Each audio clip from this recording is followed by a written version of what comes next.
third mistake that married women make is the mistake of familiarity. Hey, and this one, everybody is guilty, even me. Let me tell you the truth now. Even me.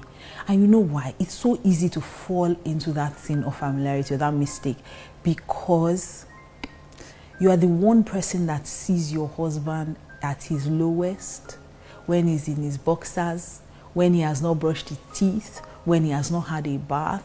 So he can be a king outside, but when he comes, he's just a boy. You know, just a boy. So you've seen him at his weakest, when he's sick and he's crying like a baby, or when you've seen him at every single point, as in, like Nigerians will say, that's not to see finish. You know, and that's exactly what happens. A lot of times, because you've been married to this man for a while, you've seen every side to him, then you forget that you should honor him as your king and as your husband. So you speak to him anyhow, he annoys you, shout at him, things you would probably not do before you got married. When you get married, you say, what? I've been managing it since, so I can't take it anymore. No. It's a huge mistake. You know why? Because respect is one of the major needs of every man. Every single man needs respect. Every man wants to be the king of his castle. And the truth is, the king must be venerated. He must be worshipped. Anytime, every single man that I know, every single man wants to be king of his castle. So you can't tell a man in his own house, you just come and you're shouting at him, screaming at him. Every man wants to be treated like a king. And I've learned that if you treat a man like a king, he will treat you like a queen. So most times, because we feel that this man, I've lived with him since now, I know him, I can talk to him, we forget that God is the one watching when it comes to marriage. Let me give you an example. When I learned this lesson early in marriage. My husband did something, I think it was the first year. Yeah, must have been the first year of our marriage. My husband did something, can't remember what it was, but it mustn't have been anything too serious. But I was upset. So I went to my prayer room and I was praying. Okay, let me be honest. I was supposed to be praying. I was complaining. So I was there complaining. God, I'm not going to take this. And I don't know if it was the first time. Maybe the first time in our marriage, I literally heard the audible voice of God. How dare you?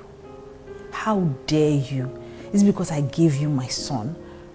I ran out, I've told this story many times. I ran out of the bedroom like somebody was chasing me. I'm like, what?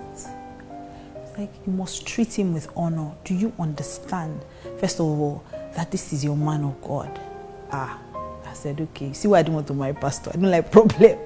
But I learned over time that no matter how angry I am with my husband, he can attest to this. No matter how angry I am with my husband, I must first treat him with honor and with respect. I have never, in the 15 years we've been married, I have never raised my voice at him. Has he done things that have annoyed me? Yes. Has he done things that make me even want to disrespect him? Of course. Has he made things that make me want to humiliate him? Are you kidding me? If you're a married woman, you know that you've experienced every side to a man. There are times where you just want to just press him and let him just press him, you know. They can be very annoying, to be honest. I can't lie to you. And the truth is that even though he's all these things, he's still my head.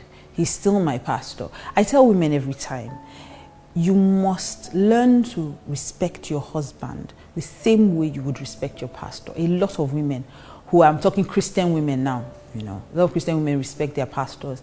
No matter what the pastor says, they will say, yes, sir. They will kneel down, yes, sir. Oh, yes, sir. They will, you know, literally be bowing and, you know, literally almost worshiping the pastor. Meanwhile, when you get home, your husband says something, you shout at him disrespectfully that what? You are talking. But this is your own pastor at home.